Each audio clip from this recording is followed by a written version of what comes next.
अभी हम लोग इस वीडियो में देखना चाह रहे हैं कि जो ड्राइव मैपिंग या फोल्डर मैपिंग जो होता है वो क्यों करते हैं।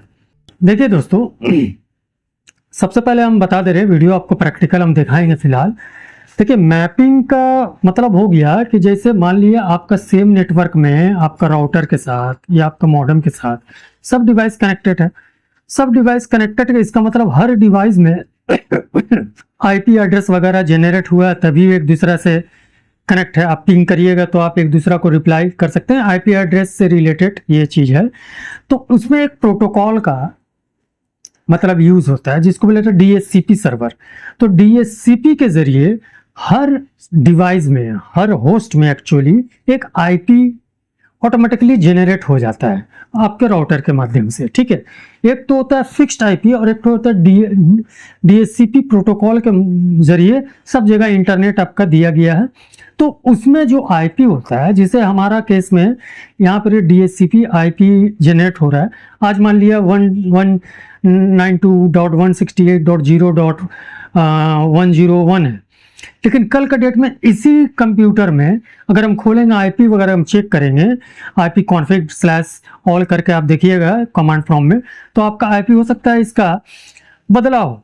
ठीक है, हम बता रहे हैं कि मान लिया आईपी अगर बदलते रहता है और एक दूसरे से आपका जो शेयर किया हुआ रहता है तमाम चीज में, एक तो फोल्डर है उसी के ऊपर अवर्सर वर्क कर रहा है, तो उसमें होता क्या है ना कि थोड़ा इनिशियलाइज करने में आपका सेम पीसी का जो फोल्डर फाइल और डिस्क जो शेयर किया हुआ है दूसरा पीसी में, तो वो दूसरा पीसी से कोई अगर एक्सेस करता है तो इनिशियलाइज करने में थोड़ा से देर होता है, या आईपी एड्रेस लिख के फिर मारो, इसमें आके आईपी देखो, शेयर फोल्डर को क्लिक करो, नेटवर्क में जाओ, तो बहुत सारा लेंथी प्रोसेस हो जाता है। तो हम लोग एक्चुअली इसमें करेंगे क्या, उस फोल्डर को मैप कर देंगे अपना डिफरेंट पीसी।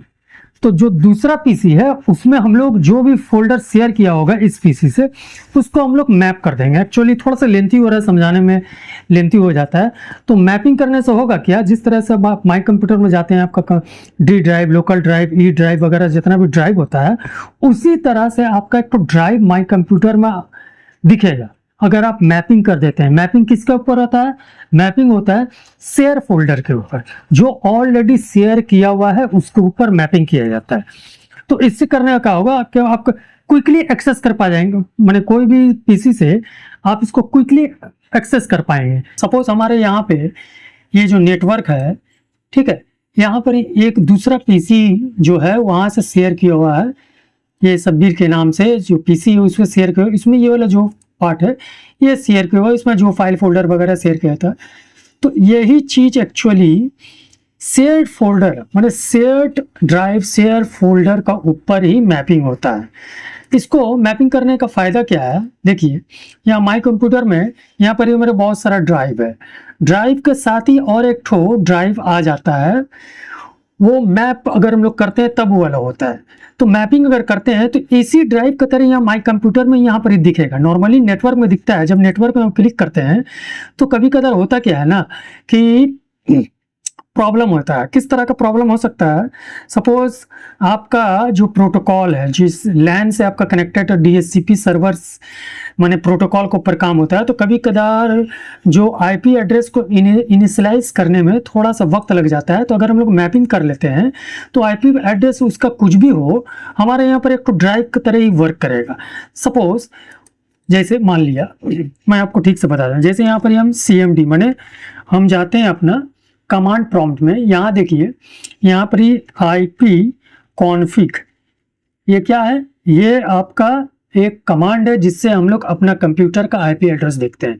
यहाँ पर देखिए आपका एक, यहाँ पर देखिए आपका यहाँ पर लोकल एरिया नेटवर्क आपका दिखा रहा है 192.168.1.106, ये हमारा एक्चुअली आईपी एड्रेस है। ठीक है, यहाँ पर फ्रंट स्लैश देते हैं, ऑल करते हैं, देखिए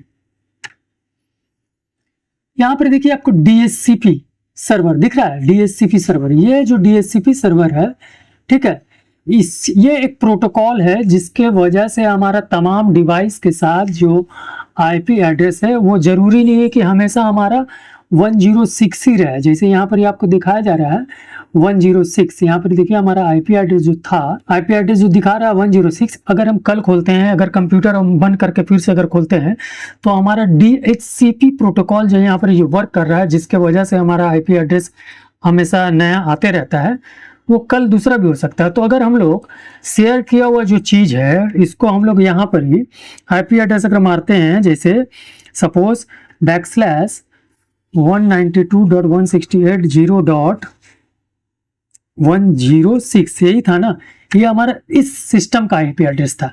तो यहाँ पर ये हमारा आईपी एड्रेस में ये वाला चीज़ शेयर किया हुआ है, मैंने हमारा कंप्यूटर से तो दिखा दिया। कल का डेट में अगर हम लोग ये वाला चीज 106 मारेंगे, माने हम यहाँ पर टाइप करेंगे, तो शायद ना भी ले, क्या कि ये हो सकता है 7 हो जाए, 14 हो जाए, 10 हो जाए। ये DHCP अपने आप आईपी जनरेट करता है। बहुत लंबा लेक्चर होगी एक्चुअली। हम चलिए फिर से मेन मुद्दा पे आते हैं, इसलिए हम लोग इसको मैपिंग कर लेते हैं। अब देखिए यहाँ पे हम लोग चलते हैं। अब यहाँ पे हमारा जो नेटवर्क है, देखिए हमारा दोनों PC खुला हुआ है। अब यहाँ पर जो नेटवर्क है, ये वाला जो है, ये वाला जो शेयर किया हुआ है, ये वाला चीज को हम लोग एक्चुअली मैप कर लेंगे। तो इसी के ऊपर शेयर्ड फोल्डर, माने शेयर फोल्डर के ऊपर ही मैपिंग वर्क करता है।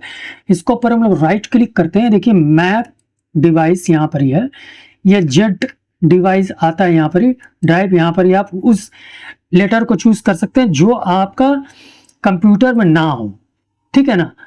तो हमारा जेड है, चलिए ठीक है, यहाँ पर हम फिनिश कर देते हैं।